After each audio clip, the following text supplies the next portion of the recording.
So what up guys, another vlog na naman tayo guys. Mo ni karon guys yung ato ginakabisihan guys. Mag-try ta og breed for the first time nato ni mag-breeding guys.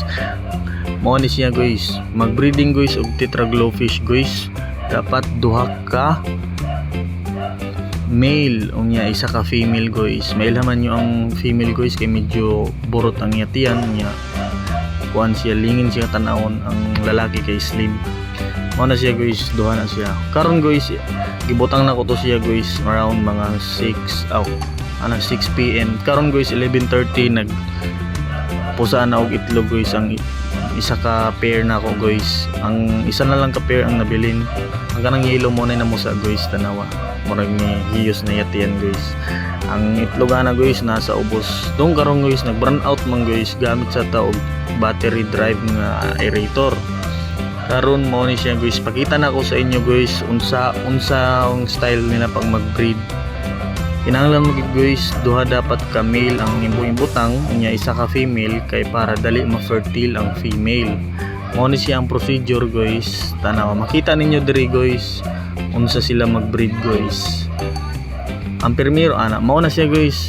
Murag pitik sila duha guys. Mo na ang female may buduol mo na. Inig pitik na guys, mubuga na sa itlog. Makita ninyo dia guys. Na ay grabe kang mga gagmay nga mga itlog na guys. Mo na siya nangahulog. Pag mupitik na siya guys, mahulog na siya. Diha naman na sila mupitik ini makakita na sila suga. Kay ini gabi itakloban man na nimo guys para magkuan na sila. Mag-ililhanay pa muna sila. Pag once makakita na sila suga, pag tuo man gud nilang adlaw na, mauna na sila mag lay na din sila eggs. Pinaagi sa pag-ingato sa lalaki nga makabuga dayon siya. Nga na guys, panidin niyo guys, tanawad na guys. Kadto guys, mo to tanawan na nga hulog itlog guys, o mao na mahulog na siya guys. Gituyo na to na guys nga na yung mga bulak kay makatabang to na sa ilaha guys. Og kanang screen gituyo na nato kay para dili nila makaon guys kay na guys. Makita ninyo daghan ng mga lingin guys. Og dili na to butangan og screen guys, ilaha mo gud na kaunon. Ang style mo gud ni pag-breeding dili sa imo bahagan sa kadlaw guys. So karon guys gikuha na nato ang screen guys kay para makita nato ang ilaha mga itlog guys. Mao na siya, kung makita ninyo grabe gid siya kagagmay guys oh. Ang kana mga murag dagko diang spot guys, bahog na guys sa mga ato gi-breed gay na guys.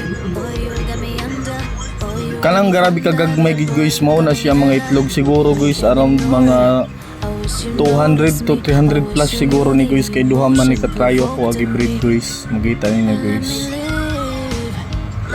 Tanawa guys, mao na siya guys. So mao na siya guys ang mga fry na to guys. Nagpusa na siya guys, mo action na siya glangoy. Ang style ni guys after pag-lay og eggs guys, mga 4 days after guys, diha na nimo siya bahugan og BBS katong live guys para dali siya mo grow. So mura to guys, abangan ang part 2 sa ato mga tetra fry.